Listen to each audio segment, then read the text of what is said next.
Job मंच पे आप सबों का स्वागत है। आज के वीडियो में हम लोग भारतीय राष्ट्रीय कांग्रेस के बारे में बातें करेंगे, क्योंकि कॉम्पिटिटिव एग्जाम के दृष्टिकोण से आज के डेट में कोई ऐसा एग्जाम नहीं बचा है जिसमें कि इस टॉपिक से क्वेश्चन नहीं पूछा गया हो। इस कारण से इस टॉपिक के प्रत्येक क्वेश्चन को हमारे जेहन में बना रहना बहुत ज़रूरी है। तो इसलिए हमने इस टॉपिक को सेलेक्ट किया हूँ ताकि इससे पूछे जाने वाले सभी सवाल को आप काफ़ी आसानी से और याद रख सकते हैं। तो चलिए हम लोग स्टार्ट करते हैं। भारतीय राष्ट्रीय कांग्रेस को ही आम बोलचाल की भाषा में कई बार कांग्रेस बोल दिया जाता है। इनकी स्थापना का मेन उद्देश्य था कि आज़ादी से पहले जो बुद्धिजीवी वर्ग के लोग थे उनको एकजुट करना, जनमत को प्राप्त करना। यही कारण रहा था कि कांग्रेस का जितने भी अधिवेशन बुलाए गए, अधिवेशन का मतलब बैठक होता है, वो अधिवेशन अधिकांशतः भारत के अन्य हर एक कोने में अधिवेशन किया गया ताकि हर एक कोने के लोगों को एकजुट किया जा सके और हर एक जगह पे हर एक लोगों को उस अधिवेशन के अध्यक्ष बनाए गए अलग अलग करके, ताकि उसमें इस बात की भावना नहीं हो कि हम उनके साथ जो है बैर हैं, मतलब कि एक समानता को बनाए रखने के लिए ऐसा किया गया था। तो इसी तमाम बातों को लेकर 28 दिसंबर 1885 को बम्बई में गोकुल दास तेजपाल संस्कृति विश्वविद्यालय में कांग्रेस की स्थापना हुई। उस समय उसके संस्थापक हुआ करते थे A.O. ह्यूम। इन्होंने ही भारतीय राष्ट्रीय कांग्रेस की स्थापना की। अब बात आता है कि भारतीय राष्ट्रीय कांग्रेस का जो पहले जो नाम हुआ करता था, जिस समय उसकी स्थापना हुआ करती थी, उस समय का पूर्व नाम कई बार पूछा जाता है, तो वो भारतीय राष्ट्रीय संघ था। लेकिन दादा भाई नौरोजी ने उसका नाम चेंज करके भारतीय राष्ट्रीय कांग्रेस रख दिया गया। उस समय के वायसराय हुआ करते थे लॉर्ड डफरिन, जो कि 1884 से 1888 ईस्वी तक वायसराय के पद पर रहे थे। हालांकि आप लोग इस बात को जानते होंगे कि 1773 ईस्वी का जब रेगुलेटिंग एक्ट आया था, तो उस समय बंगाल के गवर्नर को बंगाल का गवर्नर जनरल कहा जाने लगा था, जबकि उस समय के बंगाल के गवर्नर जनरल वारेन हास्टिंग थे।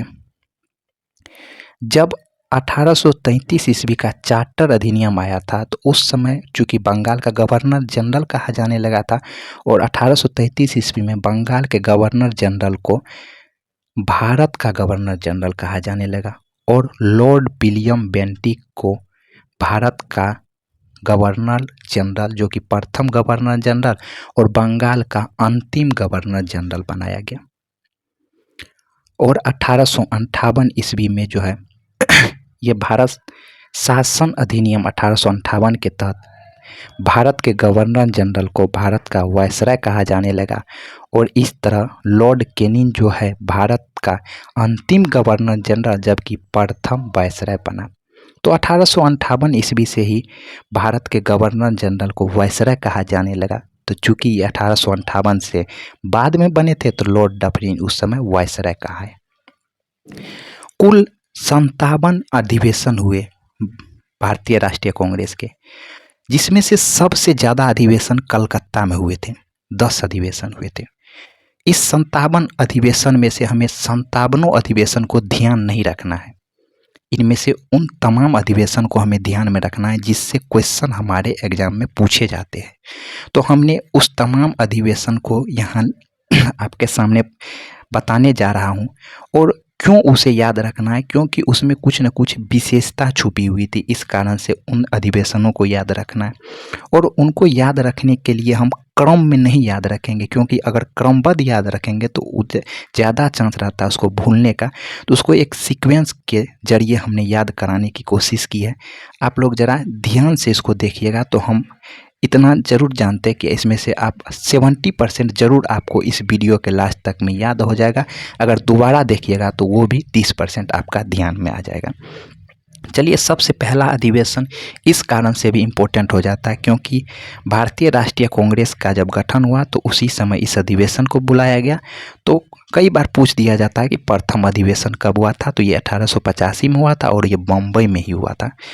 और ये उस समय जो इनके अध्यक्ष बनाए गए थे W.C. बनर्जी का नाम आप लोग सुने होंगे। कई बार क्वेश्चन पूछा गया कि भारतीय राष्ट्रीय कांग्रेस के प्रथम अध्यक्ष कौन है, तो W.C. बनर्जी। इसी का पूरा नाम व्योमेश चंद्र बनर्जी है। उस अधिवेशन की क्या विशेषता रही थी? उसमें टोटल 72 प्रतिनिधियों ने भाग लिया था और उसका महासचिव जो है ए.ओ. ह्यूम को बनाया गया। वही ए.ओ. ह्यूम जिन्होंने कांग्रेस की स्थापना की थी, यही संस्थापक थे, मैंने आपको ऑलरेडी पहले बता चुका हूँ। दूसरा अधिवेशन भी इस कारण से इम्पोर्टेंट हो जाता है क्योंकि इस अधिवेशन के जो सदस्य थे वो टोटल 3 अधिवेशन की अध्यक्षता किए हुए थे। जो 1886 ईस्वी का जो अधिवेशन जो कलकत्ता में बुलाया गया था, वो इनकी अध्यक्षता करने का काम दादा भाई नौरोजी ने किया था। और आप लोगों को ये बात जानकर हैरानी होगी कि दादा भाई नौरोजी 3 अधिवेशन की अध्यक्षता किए थे। 1886 का कलकत्ता में, 1893 का लाहौर में, 1906 का कलकत्ता में। इस प्रकार से इन तीनों को आप ध्यान में रख सकते हैं, जिसमें से 1886 का भी दादा भाई नौरोजी, 93 का भी लाहौर और जो है कलकत्ता अधिवेशन भी ये 1906 का दादा भाई नौरोजी में ही किए थे। और 1906 में ही दादा भाई नौरोजी ने पहली बार स्वराज शब्द का प्रयोग इस कांग्रेस के अधिवेशन में किए थे। हालांकि पूरे भारतवर्ष में सर्वप्रथम स्वराज शब्द का प्रयोग आर्य समाज के संस्थापक स्वामी दयानंद सरस्वती के द्वारा किया गया था और उन्होंने 1875 ईस्वी में जो है आर्य समाज की स्थापना की थी।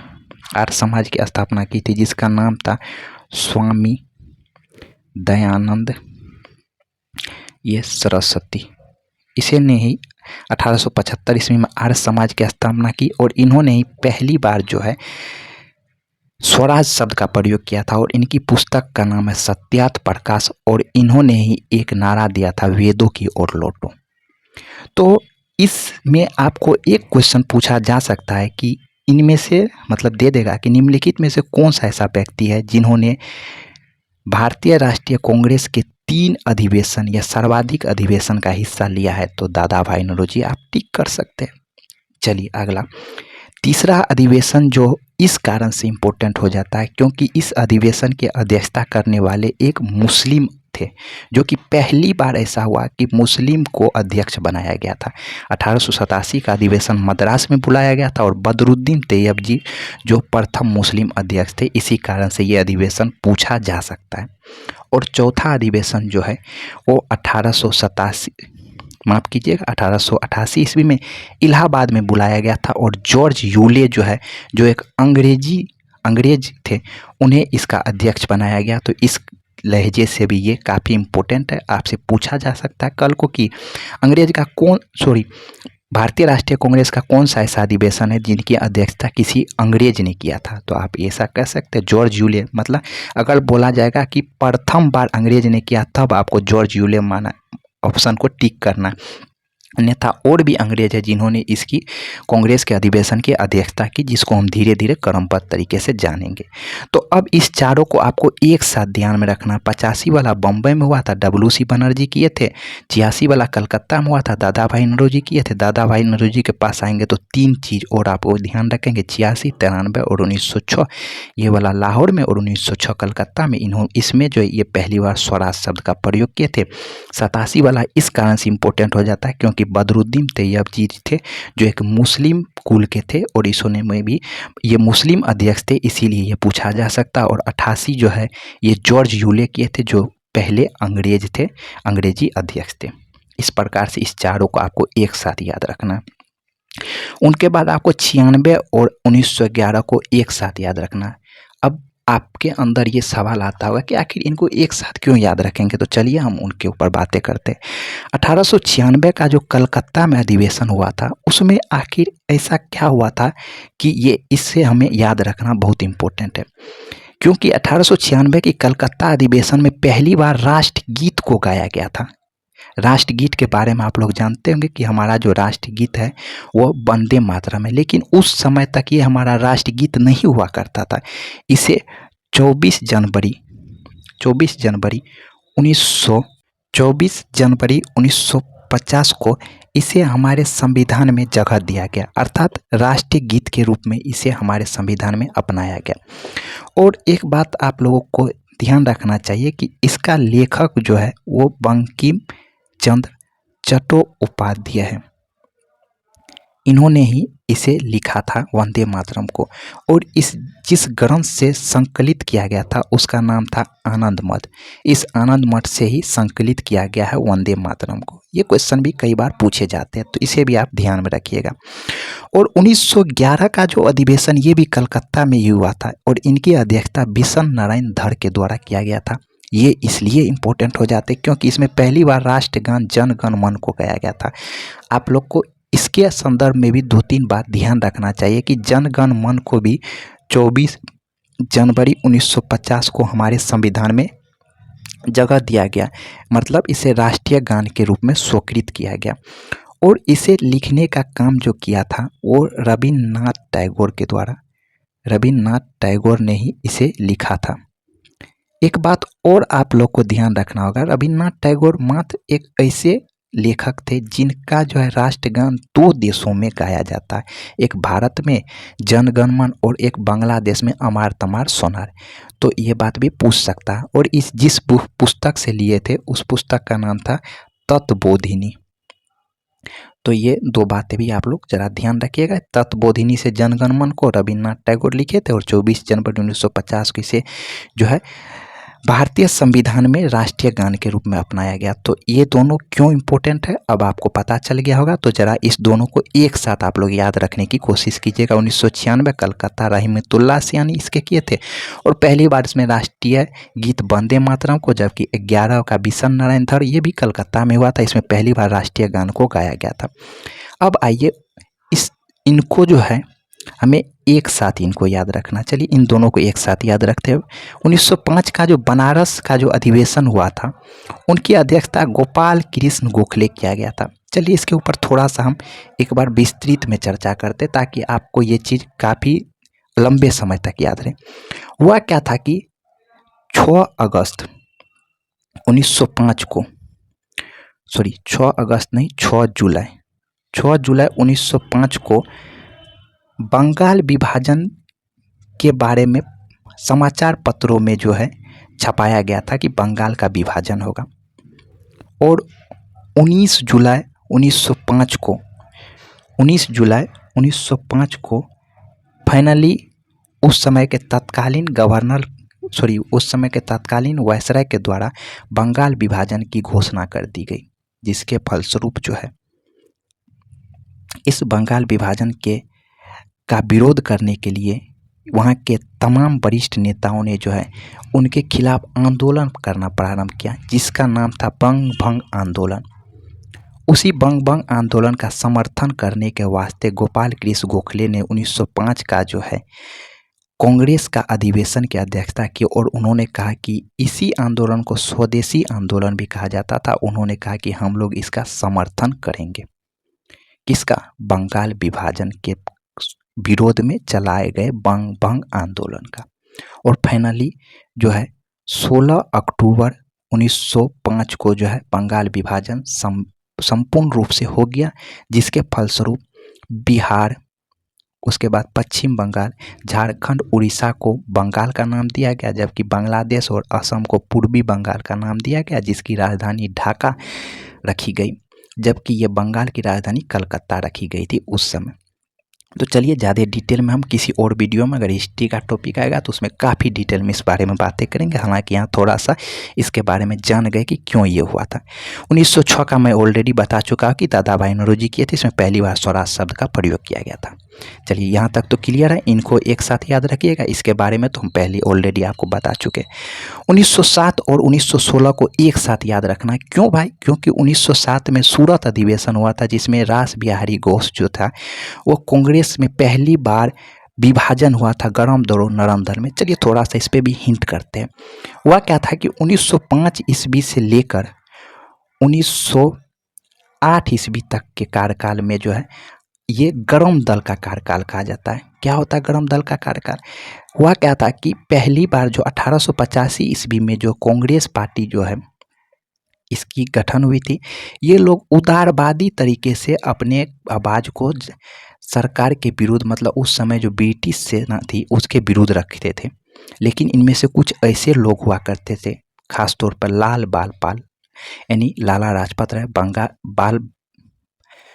लाला लाजपत राय बाल गंगाधर तिलक, बंकिम चंद्र पाल और बीपी अरविंद घोष, ये 4 ऐसे व्यक्ति थे जो गरम दल के लीडर थे। अर्थात वो लोग जो है ये शांतिपूर्ण तरीका से उनका विरोध न करके वो लोग उनका विरोध लड़ाई झगड़े के तरीके से करना चाहते थे, सीधा भाषा में। इसी कारण से 1907 में जो सूरत का अधिवेशन हुआ था, जिसमें रास बिहारी घोष ये उदारवादी प्रवृत्ति के नेता थे। कांग्रेस में जो है पहली बार इस अध्यक्ष पद को लेकर जो है दोनों में झगड़ा हो गया, जिसके कारण गरम दल और नरम दल के बीच विभाजन हो गया। गरम दल नरम दल से तात्पर्य है कि कांग्रेस भी 2 दल में बंट चुके थे उस समय। एक जो उदारवादी प्रवृत्ति जो कि सरकार के विरुद्ध जो है अपने आवाज़ को जो है शांतिपूर्ण तरीका से रखते थे, उसको नरम दल, जो है लड़ाई झगड़ा प्रवृत्ति के रखते थे उसको गरम दल कहते हैं।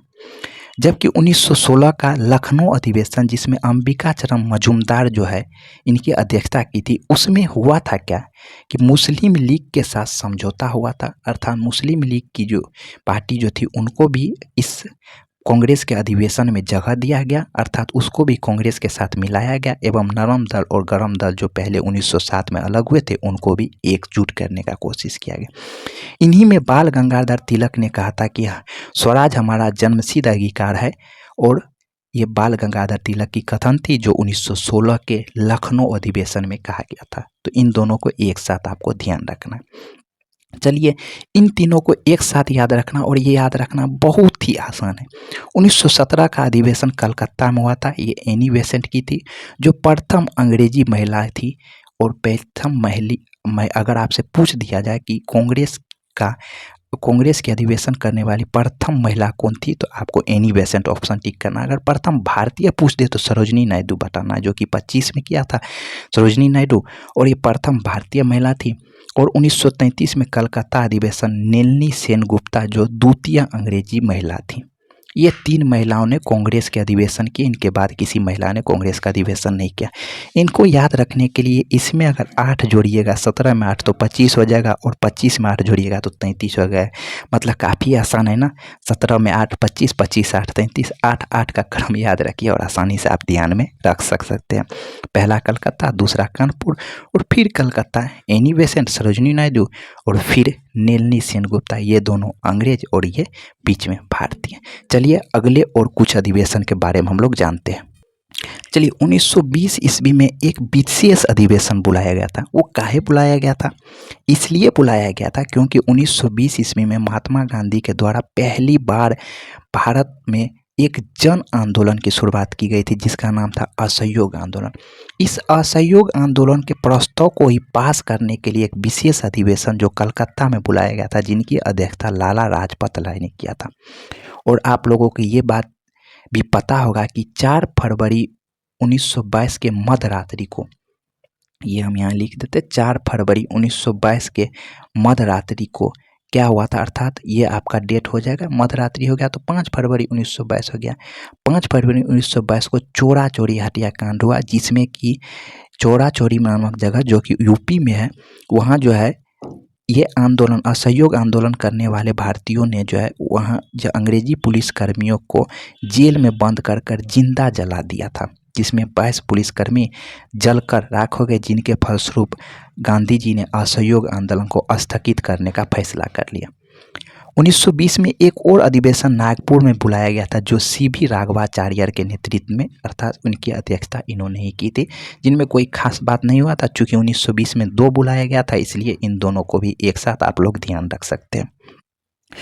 1923 और 1940 से 45 ये 2 अधिवेशन काफ़ी इम्पोर्टेंट है, क्योंकि 1923 का जो अधिवेशन अबुल कलाम आज़ाद, नॉट एपीजे अब्दुल कलाम, इसको ऐसा कभी मत समझिएगा कि एपीजे ये अब्दुल कलाम है। अबुल कलाम आज़ाद भी एक मुस्लिम नेता थे, जो कि काफ़ी,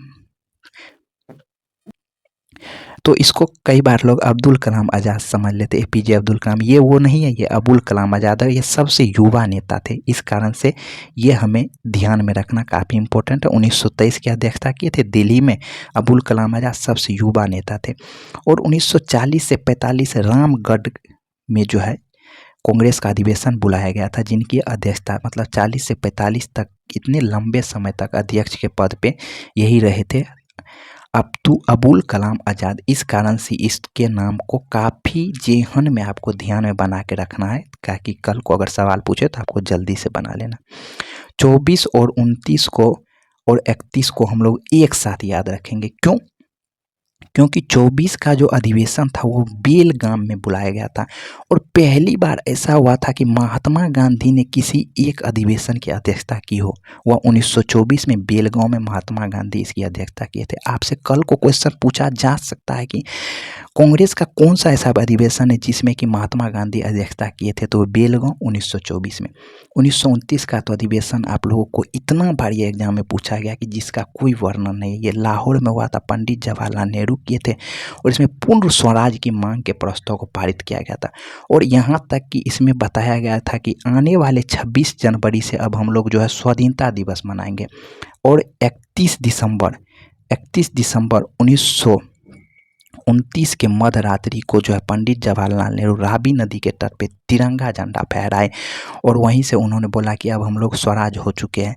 लेकिन हुआ था क्या, भारत का पूरा हिस्सा तो उस समय स्वतंत्र नहीं हुआ था, जिसके कारण हमारा संविधान 26 नवंबर 1949 को बनने के बावजूद भी 26 जनवरी को लागू किया गया। क्यों? क्योंकि इस दिन की इम्पोर्टेंट को बढ़ाने के लिए, ताकि ये दिन, जिस दिन जो है पंडित जवाहरलाल नेहरू ने बोला था हम लोग स्वाधीनता दिवस मनाएंगे, यहाँ तक कि 1930 को एक बार स्वाधीनता दिवस मनाए भी थे 26 जनवरी 1930 को, लेकिन पूरा देश तो आज़ाद नहीं हुआ था। तो इसी दिन को याद रखने के तौर पे संविधान को 26 जनवरी 1950 को लागू किया गया। 1931 का कराची अधिवेशन सरदार वल्लभ भाई पटेल के अध्यक्षता में किया गया था, और इसमें मौलिक अधिकार की मांग को रखा गया था। इस कारण से इस अधिवेशन को आप लोग ध्यान में रखिएगा। चलिए इस दोनों को एक साथ हम लोग ध्यान रखते हैं। 37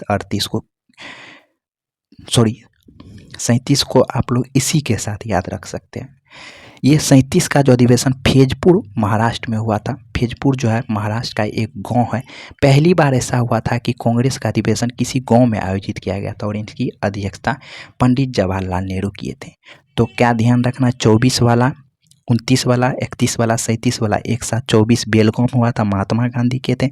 एकमात्र अध्यक्ष, मतलब कि एकमात्र कांग्रेस के अधिवेशन की अध्यक्षता किए थे। 29 लाहौर में हुआ था, पंडित जवाहरलाल नेहरू पूर्ण स्वराज की मांग प्रस्ताव पारित किए थे।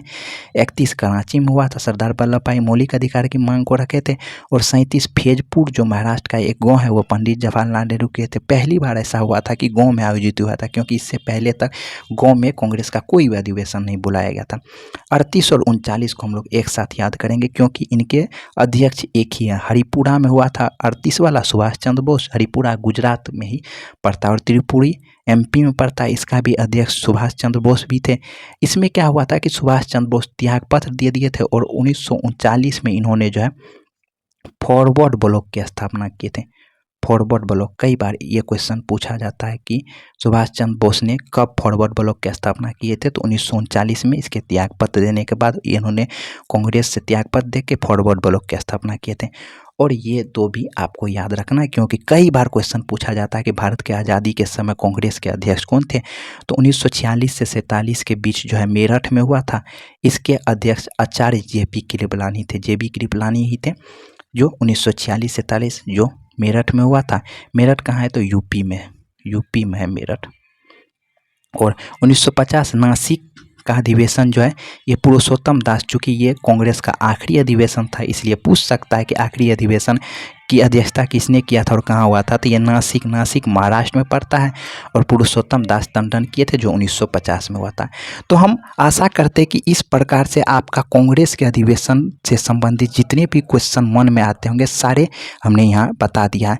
एक बार फिर से आप इस वीडियो को देखिएगा और इनका नोट्स बना लीजिएगा, ताकि इस टॉपिक से अगर आपको एक भी क्वेश्चन पूछे तो उसे आप काफ़ी आसानी से बना सकते। चलिए नेक्स्ट टॉपिक से रिलेटेड क्वेश्चन को लेकर मैं ज़रूर आपसे फिर मिलूँगा। तब तक के लिए धन्यवाद।